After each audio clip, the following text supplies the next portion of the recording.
Hi everyone, welcome to digital GK classes. तो आप सभी के इतने सारे सवाल हैं अपने एग्जाम को लेकर, क्योंकि हर दिन नए नए जो स्टूडेंट्स हैं वो हमारे चैनल से जुड़ते हैं। मैंने कोई चीज़ बहुत बार बताई है, उसके बावजूद भी कुछ लोगों के मन में डाउट रह जाता है, और वो रहना भी नेचुरल है, क्योंकि ज़रूरी नहीं है कि एक बार में कोई चीज़ हमें बताए तो हमें समझ में आ जाए। फॉर एग्जाम्पल, मैंने ऑप्शंस को लेकर आप सभी को डिटेल में एक वीडियो भी बताया है। इवन मैंने आपको कैसे आपको सीटेट का मॉक टेस्ट देना है वो भी मैंने आपको बताया। फिर भी आप सभी के डाउट्स हैं ऑप्शंस को लेकर, तो इस वीडियो में मैं एक क्वेश्चन आपको ऑप्शंस वाला करके भी दिखा दूंगी, ऐड कर दूंगी, वो आप देख लीजिएगा। दूसरा आप ही का क्वेश्चन है कि सीटेट के आने वाले जो शिफ्ट हैं जनवरी में, क्या वो धीरे धीरे टफ हो जाएगा, हार्ड होगा, कैसे उसके बदलाव होंगे, कैसे हम अपने आप को जो है मैनेज करें। पैसेज का नया बदलाव है, कितना भी पढ़ लें हम, सबसे मेन क्वेश्चन ये रह रहा है कि कितना भी पढ़ लो 100 से ऊपर हमारा स्कोर नहीं जा रहा है। उसके लिए हमें क्या करना है। ईवीएस में आपने देखा होगा कि बहुत से लोग 30 में से 30 लेकर आ रहे हैं, कुछ लोगों का पेपर बहुत अच्छा हुआ है। इवन सीडीपी में तो सबका ही 30 बन रहा है। मैथ भी इस बार का बहुत अच्छा आ रहा है। एसएसटी साइंस, सब पे हम बात करने वाले हैं। मॉक टेस्ट के क्या फ़ायदे हैं, करना चाहिए या नहीं करना चाहिए, प्रीवियस ईयर। दूसरा सबसे बड़ा क्वेश्चन है कि जैसे 28-29 का पेपर थोड़ा सा ईजी था, आने वाला अगर शिफ्ट हमारा टफ हो जाता है तो हमारे साथ तो भेदभाव हो जाएगा। बच्चे कमेंट कर रहे हैं तो हमें तो ज़्यादा नंबर मिलना चाहिए, इस पर भी बात करेंगे कि क्या नॉर्मलाइजेशन होता है या नहीं होता है। क्योंकि अगर आप यूट्यूब पे वीडियो देखने जाएंगे ना, आपको मोस्टली लोग यही बोलेंगे कि हुआ था पिछले साल। बट मैंने खुद वो एग्ज़ाम दिया है, तो और मेरा शिफ्ट भी टफ था, बट मुझे अपने में क्या चेंजेस दिखे हैं। दूसरी चीज़, ये क्या ऐसी सारी चीज़ें करें कि हमको परीक्षा जो है पास हो जाए हमारी। कुछ लोग पास होना चाहते हैं, कुछ लोग बहुत अच्छा नंबर लेकर आना चाहते हैं। ठीक है, तो सीटेट 2023 में कैसे प्रश्न आपको देखने को मिलेगा, सब कुछ इस वीडियो में आपको मैं बता दूंगी। तो सबसे पहले सब्सक्राइब वाला जो बटन है वो दबाकर घंटी भी बजा दीजिए, सो दैट मेरी हर एक वीडियो आपको मिलती रहे। क्योंकि मैं क्लासेस भी आपकी लेती हूँ, हर एक इंपॉर्टेंट टॉपिक्स 2-2 मिनट की जो है क्लास लेती हूँ, ताकि आपका समय बचे रिवीजन में। इवन मैं बहुत से पैडागोजी के भी बहुत सारे इंपॉर्टेंट क्वेश्चंस मैंने कराया है, जिससे बहुत से बच्चों को हेल्प मिली है। आगे और भी क्वेश्चंस ऐसे ही आते रहेंगे। ठीक है, तो आप सब सब्सक्राइब कर लीजिए ताकि आप जो है एक भी वीडियो मिस ना करें। चलो बात कर लेते हैं सबसे पहले कि सीटेट के आने वाले शिफ्ट में आपको क्या बदलाव देखने को मिल सकता है। देखिए, सीटेट के जो आने वाले शिफ्ट है ना, उसमें एक चीज़ तो मैं बोल सकती हूँ कि आपको पेपर का पैटर्न एकदम एज इट इज़ उसी फ्लो में देखने को नहीं मिलेगा। क्योंकि ये चेंज पिछली बार भी हुआ था, पिछली बार भी दिसंबर में इजी थे, जनवरी में टफ थे। तो मैं आपको यहाँ पे गुमराह या कुछ मीठी मीठी बातें नहीं करूँगी कि नहीं पेपर एकदम ईजी आएगा, एकदम हलवा होगा, वैसा ही होगा, बिल्कुल भी नहीं। आपको ज़रूरी है अब नए नए जो जहाँ से भी क्वेश्चन मिल रहा है ना, हर एक क्वेश्चन की प्रैक्टिस करो। अब आपको अपनी एकदम लिमिट में नहीं रहना है कि नहीं मुझे बस यही पढ़ना है, यही करना है। नहीं, क्वेश्चंस आप कहीं से भी प्रैक्टिस कर सकते हो, चाहे वो मॉक टेस्ट हो, प्रीवियस ईयर हो, कोई भी अगर आपको क्वेश्चन दिख रहा है आपको उसको करना ही है। क्यों मैं ऐसा बोल रही हूँ, क्योंकि देखिए अगर आपने बस थोड़े क्वेश्चंस को प्रैक्टिस किए ना, और वहाँ पर अगर आपको बदलाव मिलेगा ना, तो आप वहाँ पे परेशान हो जाएंगे, डिस्टर्ब हो जाएंगे। तो ज़्यादा से ज़्यादा क्वेश्चन की प्रैक्टिस कीजिए, क्योंकि नए क्वेश्चन का मतलब ये नहीं होता है कि एकदम आउट ऑफ द सिलेबस होगा। नए क्वेश्चन का मतलब ये होता है कि वो लैंग्वेज जो है ना, जो आपने नहीं देखा होगा, नहीं सुना होगा, वो वहाँ पर डाल सकते हैं। ठीक है, तो प्रैक्टिस आपको करनी ही होगी। अगर हार्ड आए ईजी आए इसका कोई फ़र्क नहीं पड़ेगा, अगर आपने बहुत ही क्वेश्चंस की प्रैक्टिस की है। दूसरी चीज़, पैसेज का सबसे पहले मैं आपको बता देती हूँ कि पैसेज का जो बदलाव आया है वो आप सभी के लिए, एक किसी के लिए नहीं है, सबके लिए ही है। तो हिंदी का जो पैसेज है उसके चेंजेस, उस पर मैं एक अलग से डिटेल में वीडियो लेकर आऊँगी, सो दैट मैं एक पैसे से 8 या 9 क्वेश्चन बनता है ना, वो मैं आपको सब समझा दूँ। तो वहाँ की टेंशन छोड़ दो, वो मेरी टेंशन है आपको समझाने की। ठीक है, बस आप जुड़े रहिए, कल या परसों में, या फिर मैं कोशिश करूँगी आज ही आपको वो वीडियो प्रोवाइड कर दूँ। दूसरी चीज़, कितना भी पढ़ ले हमारा स्कोर नहीं बढ़ रहा है, क्या करें। देखो, ये आपके ही साथ नहीं, सबके साथ होता है। और इसको इंप्रूवमेंट कैसे करते हैं, टेलीग्राम पे, इवन यूट्यूब पे इतने कमेंट्स आते हैं इसको लेकर, मैं एक एक का रिप्लाई नहीं दे पाती हूँ। सबसे पहले देखो, मेरे साथ भी वो चीज़ हुई है।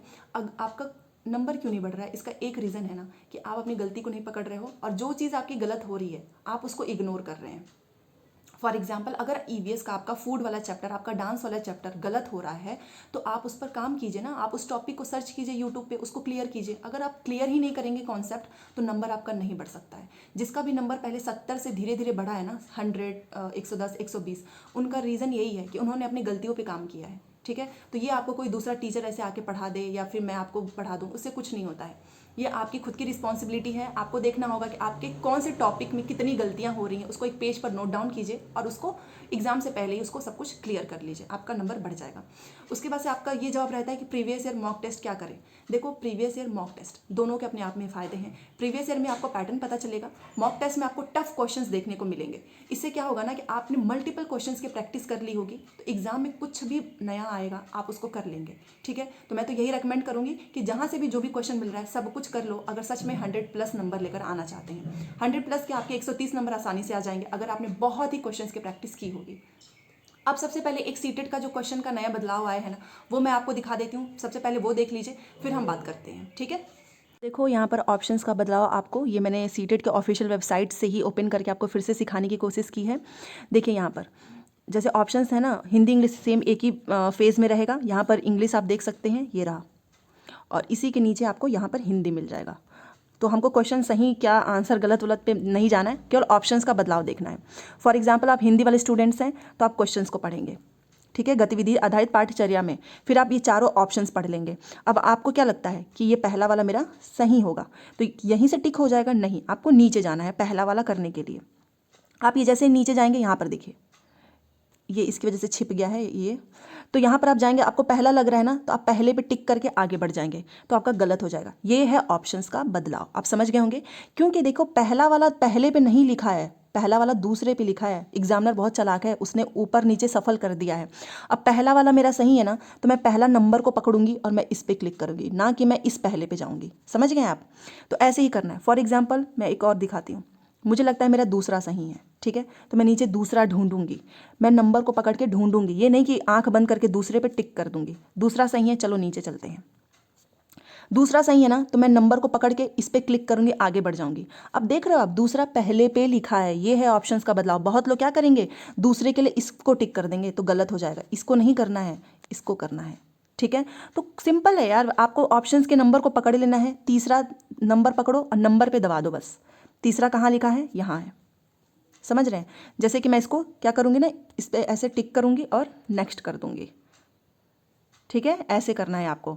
जैसे मुझे इसमें पहला लगता है ना, पहला, तो मैं पहला नंबर पकड़ूंगी, जहाँ पर पहला नंबर होगा उसको टिक करूँगी। कहाँ पर है पहला? देखो यहाँ पर है, दूसरे में लिखा है ना पहला, तो मैं इस पर ऐसे टिक करूँगी और नेक्स्ट कर दूँगी।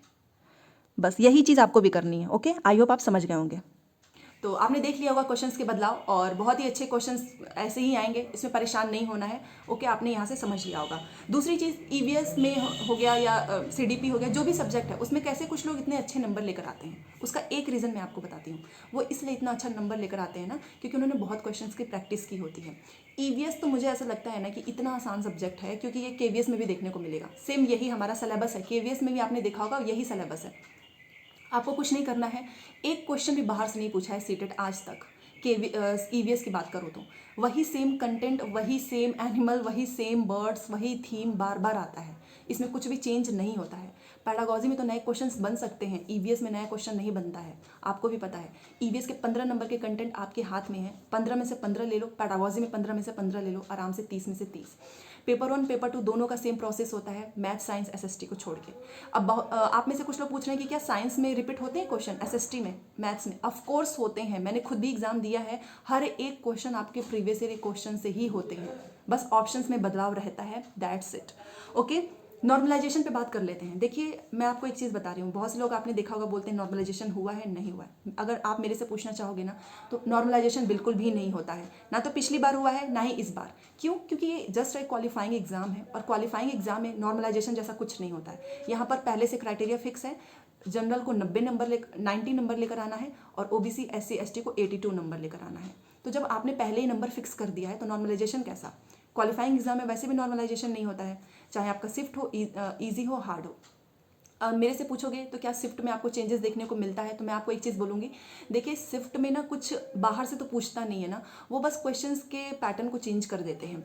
और अगर आपके 5 सब्जेक्ट है, तो अगर किसी शिफ्ट में सीडीपी टफ होगी ना, तो किसी शिफ्ट में जो है वो मैथ को टफ कर देगा, किसी में सीडीपी ईजी कर देगा, तो किसी में इंग्लिश को ईजी कर देगा। ये ऐसे बैलेंस करते हैं, इसलिए नॉर्मलाइजेशन नहीं होता है, ना पिछली बार हुआ था ना इस बार, क्योंकि मैंने अपने नंबर जोड़े थे। मेरा जितना नंबर था फाइनल में, उतना ही मेरे रिजल्ट में भी नंबर है, ठीक है। तो सीटेट 2023 में कैसे प्रश्न आएंगे, तो वो जनवरी वाला पूरा शिफ्ट कर लो, वैसे ही प्रश्न आपको देखने को मिलेगा। जिसका भी जनवरी से फैब में है, चाहे शिफ्ट को टफ कर दे, वहीं से आपको प्रश्न मिलेगा, उससे बाहर कुछ नहीं, ठीक है। और ऑप्शंस के बदलाव पे ध्यान देना, क्योंकि कुछ लोग पेपर देकर आए हैं, उनके ऑप्शंस के बदलाव की वजह से नंबर कम हो गए हैं, तो ये गलती आपको नहीं करनी है, आपने मेरी वो वीडियो देखी ही है। और दूसरी चीज़ की आपको स्कोर में जो है अपने कैसे अपने आप को असेसमेंट करना है, तो मैं आपको बताती हूँ। देखो, अगर आपके नंबर 110 120 आ रहे हैं ना, तो इसका मतलब आप सीटेट अच्छे नंबर से स्कोर कर लेंगे। बट अभी भी अगर आप 90 पे अटक रहे हैं, तो आप समझ लीजिए कि आप जो है बाउंड्री पे हैं। आप एक गलती हुई और आप सीधे नीचे चले जाएंगे, ठीक है, समझ रहे होंगे आप। क्योंकि हमको बाउंड्री पे कभी नहीं रहना है। आपको 100 एवब ही घर पे अभी उतने नंबर लेकर आने हैं, तभी आपका नंबर वहाँ पर ज़्यादा आएगा, ठीक है।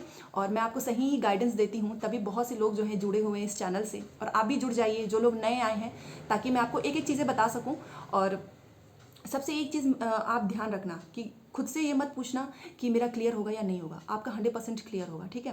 बट याद रखना, प्रीवियस ईयर मॉक टेस्ट, अगर आपके पास सब कुछ है तो सब कुछ अगर आपने रखा हुआ है, मान लो जैसे कुछ परचेज किए होंगे या कोई क्वेश्चंस होगा, उसको इग्नोर नहीं करना है। पहले उसको ख़त्म करो, बाद में नया पढ़ना, ठीक है। और एक चीज़ याद रखिए, सीटेड एग्जाम में जब भी आप वहाँ पर जाते हैं, तो आपको किसी से कोई बात नहीं करनी है। ये नहीं पूछना है कि तुमने कौन सा। मैंने एक चीज़ नोटिस किया है, इवन टेलीग्राम पे भी लोग आपस में ही बात करते हैं। आप अपना समय मत बर्बाद कीजिए। मैंने डिस्कशन वाला इसलिए ओपन करके रखा है, सो दैट आप, जैसे कि कुछ होता है ना कि इन्फॉर्मेशन शेयर करते हैं क्वेश्चन से रिलेटेड, बट यहाँ पे खुद से आप बात करने लगते हो कि तुमने कहाँ से पढ़ा है, मैंने कहा, यहाँ पे कितना समय जाता है।